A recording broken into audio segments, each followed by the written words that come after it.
Okay, I think we can get started. It's noon. Here is 1 p.m. Sorry, I was like looking at the the clock. It's like, oh, yeah, it's noon there, right? Okay, so welcome everybody to the mini workshops. And the first one is going to be Blackboard Tricks, Better Looks, Better Learning. My name is Laura Cole, and if you're familiar with, our department, you have seen me around. I have been with USI for like 2 years, serving as a distance learning consultant and helping faculty develop their online courses. And I'm also an adjunct instructor, so I sometimes, teach online also. And I was a student myself. I was an online student not too long ago. Well, let me see, like about 3 years ago, I think. Yeah. Anyways, if we can go around the room and just introduce yourself and let me know if you guys are teaching online. And maybe, let's see, what are some of the tricks that you use to make your Blackboard course look good? Yeah. If you're teaching online, right? Okay, so. Okay. My name's Darren Sorrells. I work at University Division, and I also teach part-time for the psychology department. I teach a psychology class here at USI. And those have been traditional face-to-face sections, but I am going to be teaching a hybrid section in the spring, and then I'm looking at maybe eventually trying to get it as an online course. Okay. Thank you.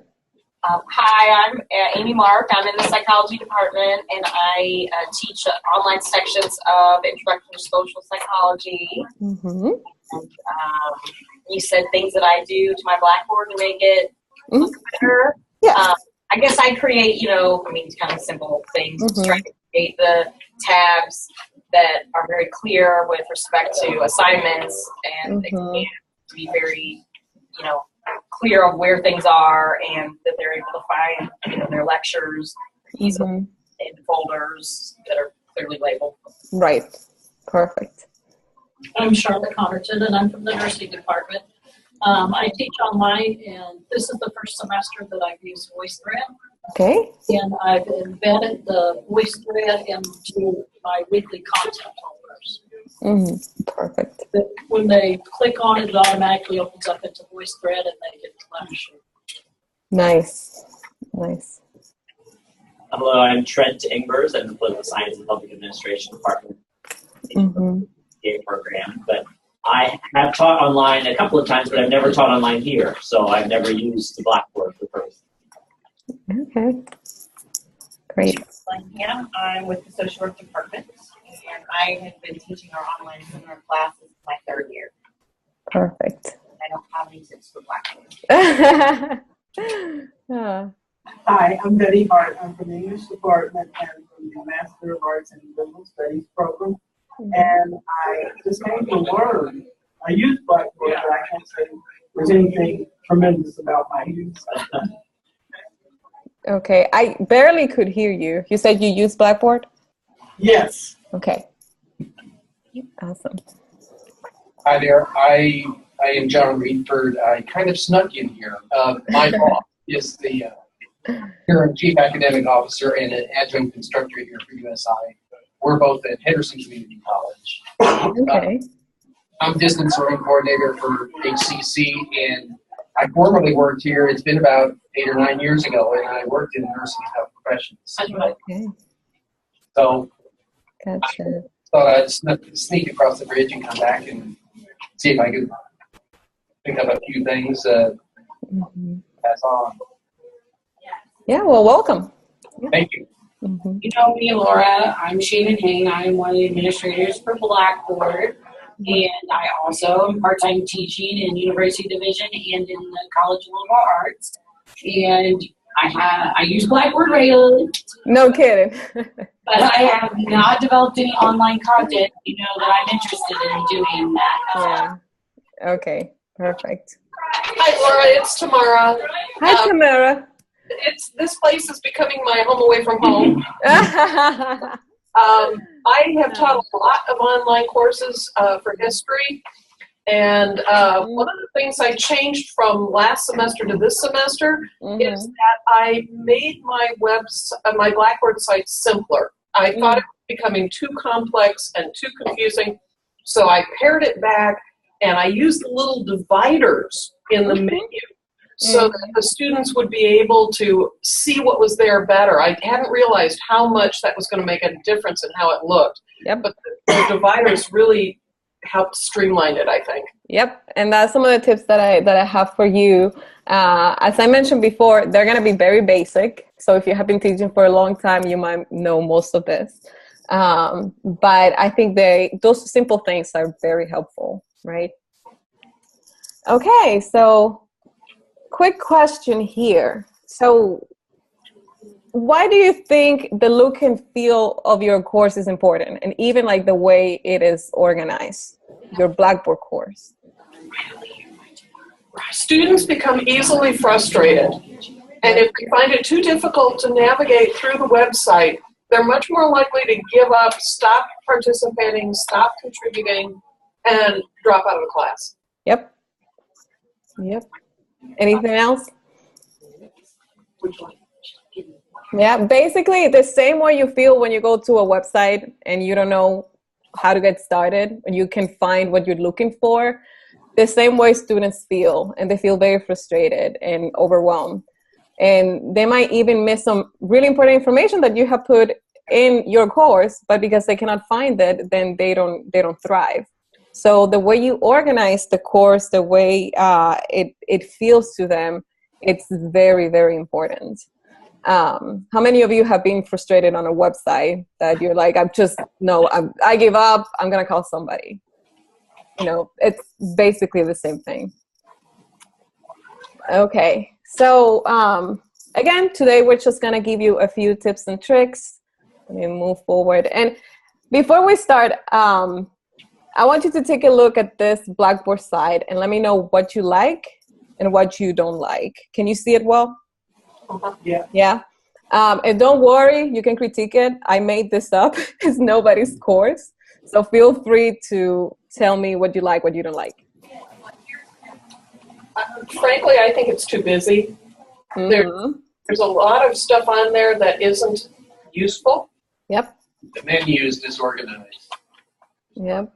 I never use a home page as my intro page because I think the kids get too confused. The students get too confused by it. They don't understand exactly where everything is supposed to be. Yep. What else?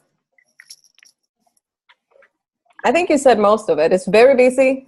The home page, it's something that you just don't know where you're going. You don't know what's the focus of this page. And then you even have in the left menu, then you have like even duplicated things. So why do you have it duplicated? Why do you have it twice, right? There's no need.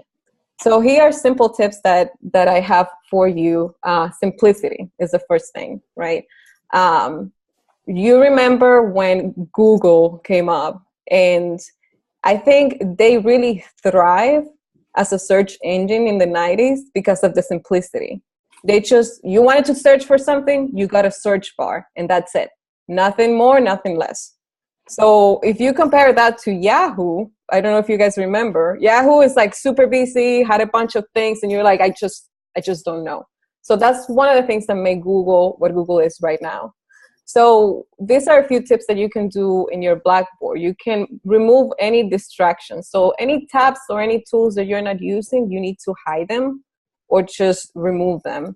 As Shannon was mentioning, remove the home page if you don't see the need. I particularly don't see the need of having the home page.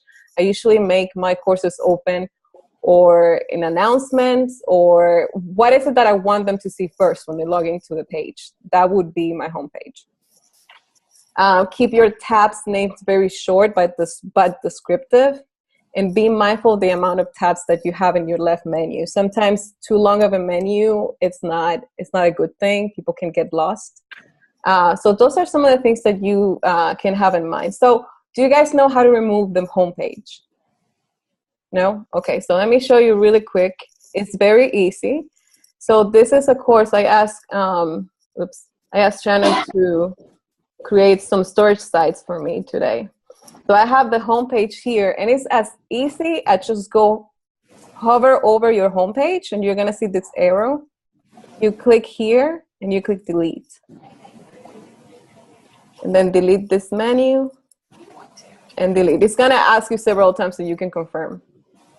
So now your course is going to open in the first tab that you have, but you can add other tabs. So for instance, I usually make it open in announcements.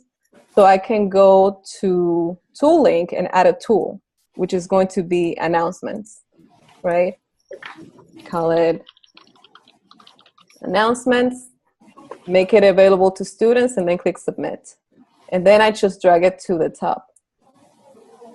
So let me see, if I go to home, when students come in, they're going to go to announcements.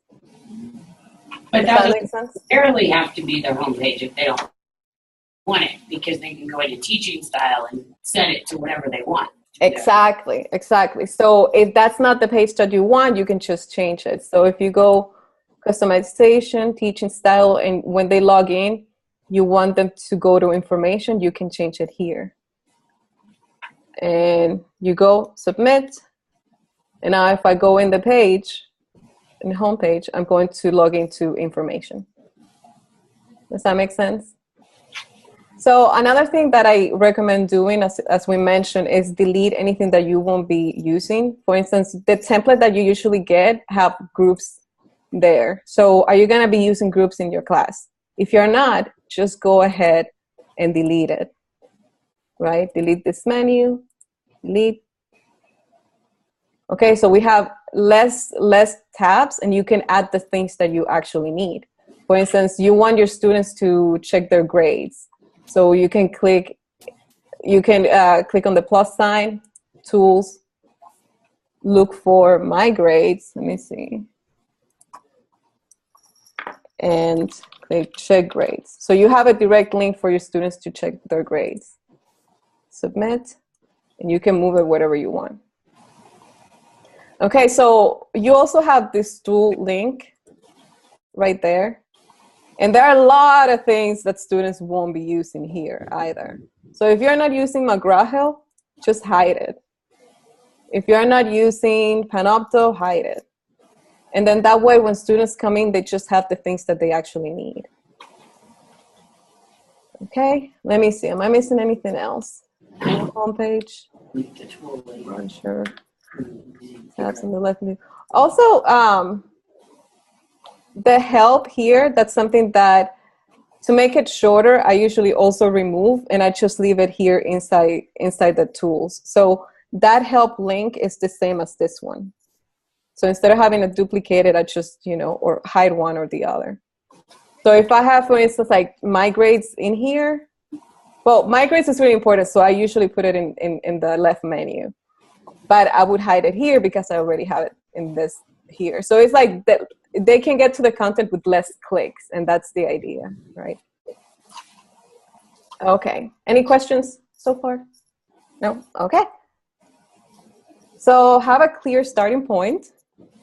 It is very important for students to know, how to get started, and we usually recommend faculty to have or a start here or a begin here, or even like an orientation tab where you tell the students everything that they need to do before they get started. That could be, read your syllabus, this is the calendar, these are the technology that you're going to be using. It's like the first day of class. You just prepare them for what is coming, right? So, and again, it's very easy to add that section. You can just rename information if you want, or add a new content area. So I can rename this and say, start here. And that will be your start here. And again, you can make your Blackboard land in that page when they log in, when students log in. Okay. Another tip that I have, let me see, did I go back? Okay, categorize. Sometimes our Blackboard courses look like our desktop. And then we just like start dumping things. And then if somebody goes to your desktop, they would be totally lost. They don't know how to get, but you can find things. because you are the one who put them there and you know where everything is. But if someone needs to go to your desktop and find a file, maybe they won't be able to. So that's why it's good to like make folders and categorize things. So you can, as Tamara was saying, use in your left menu the subheaders, the dividers, and then inside the content area, you can use the folders and the learning modules. Not everybody knows how to use the learning modules, and I'm going to show you really quick how to do that. And you can organize your course in different ways. It could be by the type of activities that students are going to be doing, or it could be by a time frame. And wow, I'm running out of time already. Okay. So for instance, this course, you can see the type of content here. So this is a header. So this is not clickable. And here you can see what type of content they're going to be working on. So readings and videos, discussions, assignments. So if they click on readings and videos, they can see on week 1, these are all the readings I'm going to be doing. On week 2, these are all the readings and videos. On week 3, and if they go to discussion, then that would be the same idea. So that's one way of organizing it. This is another way, and it makes the left menu a little bit longer, but I still think it works and it's really good, just because there's less clicks, there's less level that you need to go into to get to the content. So this is a course designed by Dr. Bunk. He's from IU. And what he did is like he divided by sections. So to get started, you have your welcome, orientation and overview, course, contributors. Then how do you stay updated? And again, that's a header and a divider. You can have, he put the link for the calendar. And then this is the content that they're going to be working on. So week 1, 2, 3, and then the additional tools. So let me show you really quick how to add the headers and the dividers. So if you go here again to that little plus sign to add menu, you can click on subheader and you can name it. So I can say course content or something like that, right? And I can drag it here. And then I can add a divider, which is a line to divide the content, right? So for instance, I want to divide anything that is the content for the course, sorry, this will be here, will be here. And I can add another header that would be a subheader, tools that they're going to be using, right? So check grade, tools, help, all the tools here. And here could be getting, I don't know, orientation, something. You get the idea. You can organize it and categorize it. Now, do you guys, you probably all know how to create folders, right? No? Yes? Yes. Yes. Yes. Okay. So let me show you really quick learning modules. What you see here, the learning module, the concept is kind of like students will have a binder and they can flip over the pages or a book. So this is the way students will see it. And that's another way of organizing your content. They would click here, right? And then you have a table of content in the left and you can go to the next page, or you can just go to next and go over different pages. Now, this tool is not turned on automatically on your course. So if you don't see that tool as part of the build content option, learning modules, you can go to, let me see, tool availability. Let me see where that is. Under customization. Customization. Oh yeah, right on my face. And learning modules. And here it is. So you need to make sure that that is turned on. Otherwise, you won't be able to see it as part of the options that you have to add that type of, content. So let me see what else. I think that's it for that. So basically, before you start working on your course, think about how is it that you're going to organize it. Is it going to be by everything? Some people just do by weeks totally. So week 1, this is everything students are going to do in week 1. and you need to have some sort of like a logical pattern. So for instance, here on week 1, you have readings, this person has an introduction, then readings and videos, then discussion, then assignments. Next week is the same kind of pattern, and that way students get used to it. And if they say, oh, I need to find the video for this unit or this week, they just go to week, readings, so they already know, they can predict where things are. So week 2 will be the same thing, but it also has sort of like a lot. Yes, Trent. So Laura, those folders are links to other places in the Blackboard page. Is that correct? They are like holders of content. So in the reading, if you click there, then it's going to open all the readings that students need to do for that week. Yeah, it's just for like that week. So if I could also get there by going to the content tab where I have these folders. If you stored them there, but what she's talking about here is like you built So those. you built those on the module, Yeah. and not in another place and then connected. Yeah, like under info, week 1 folder and whatever. Okay. Mm-hmm. Yeah. Sometimes it's good to have some sort of redundancy, but sometimes it's not. I used to say like, oh, if you have like different ways for students to get to this content, it's better. But I find that then if you have like too many ways for students to get to some place, then they'll also get confused. They don't know, they cannot see the sequence. Like, how is it that I'm gonna get there? Because last time I got there somewhere else. So that could be something that might confuse them. But yeah, here this folder, it's just storing the content that they're going to be doing for that week. Important to keep in mind that when they're moving their content, if they've got it linked to several other places, if you make one change, you break the link. Do you see what I'm saying? Like if you make a change or you moved it over, you've broken the link that you've already embedded. So say your fall class, you had all these links in the course. And you bring the content over and you change it, and you break you leave part of the course copy. So then what you see is like a thing, it's like maybe a web page, it looks like it's got a globe or whatever. That's just now a broken piece the students can't get into, and then they're confused because they went to take quiz 2, because really quiz 2 is up here. Yeah. I don't suggest links within links. Yeah. Sometimes they break. It can be a pain. And also I wanted to point out that it's also good to have a logical pattern. For instance, what do you do in your class? You go in your face-to-face class, you provide an introduction, and then probably they already read something and hopefully they come prepared with something.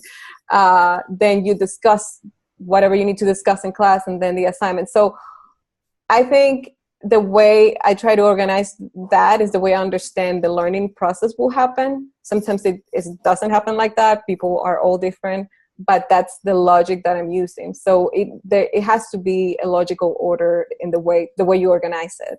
And again, you need to have consistency. Okay, so also, design for how people read, make it easier for readers to consume most of the content. So you can highlight keywords, use headings, write concise sentences, make it easier for them to consume the content that you are presenting. Get to your point quickly, utilize lists and bullet points. Breaking down the content is very important for students to be able to assimilate what they're reading. And place high value on white space. And you even see that even in my slides, I don't use a lot of distractions. I don't want distractions. I want people to focus on the content, right? So that's something that you can have in mind. And I just did this dummy example on Blackboard. So you have your header, but look at the spaces between the line. And I know sometimes with Blackboard, and Shannon, you correct me if I'm wrong, sometimes like the spaces work, sometimes they don't work. So you might have to be patient to get like those spaces between the paragraphs. But yeah, that's just an example of how to format it. And something that I've seen, and it's really important too, is contrasting the color scheme. So when you go to decide on a theme for your class, for your course, if you have a dark background, try to do a light color in your tabs. Do you see here? This is very hard to read. You have black and you have red. So it might seem like, oh, of course, duh, but it happens, you know. Sometimes you, you know, this is really cool, and then some people just cannot read it. So if there's like a light background, then use darker colors, you know. So make sure that you do that contrast. And those are the 6 tips that I have. I think we have 5 minutes if you guys have questions or you just want to share what you guys do to make your course and your Blackboard class look better. Can you show us where you do the color changes? Yes, absolutely. So it would be the same place that we went before. It's teaching style in your control panel. And here you can select the kind of the templates that you want for your course. And usually they have a good contrast between the text and the background. Sometimes they don't. And you need to be mindful that sometimes when you hover over the left menu, it changes the color. And that might be where you lose the contrast. So you need to just select it and check and see if it's good. And here you can select the kind of left menu that you want. So the color will be here, and then you can select if you want buttons or if you just want the text. Laura, if I can just add, I advise against using the buttons because if you have a longer title, it's going to be cut off. Yes. If you just use the text, it'll go to the next line and they can read it. It'll go to the next line, but it'll double it over the buttons that look really awkward. Yeah. Yes. And I would say also do what you can to keep your tabs short, descriptive but short. You know, so students know if I click here, this is what I'm gonna get. You know, if I click on assignments, I'm gonna see all my assignments. If I click, you know, but try to keep it short. Like assignments for module 1. No, you know, just keep it short. You have to think about the weeks, the folders in the tab, week 1, week 2, week 3, week 4. What I've seen faculty doing is actually putting the dates like behind that, like week 1, you know, 8/26. And I think that actually helps the students more because if they're not thinking, they're on the run, they're looking at this, they're like, oh, I thought this was week 3. Oh, wait, no, I guess it's week 4. And, you know, they've got it right there on their phone what the date is, and if they look and say, oh, that's in between those dates. You know how the IU professor had just week 1, week 2, week 3. Well, I've seen some of our nursing faculty have week with the dates behind it, week 2. And I think that is far more helpful to the students to have, this is what week 1 is. Having the dates, you said? Yeah. Is that what you said, Shannon? Yes, having the behind week 1, 9/1 to 9/8. Right, yeah. Now be mindful that that's gonna be more work for you too, because you're gonna, like next semester, you're gonna have to change all those folders and all those dates. So it's a double-edged sword, I think. Yeah. The tab and the content can still be. Yeah, the content's the same. The content's the same, but you have to change all the dates. Yeah. Okay. Well, thank you very much. Yeah, if you guys don't have any other questions, I think that's it. Thank you. Thank you, Laura. You're welcome.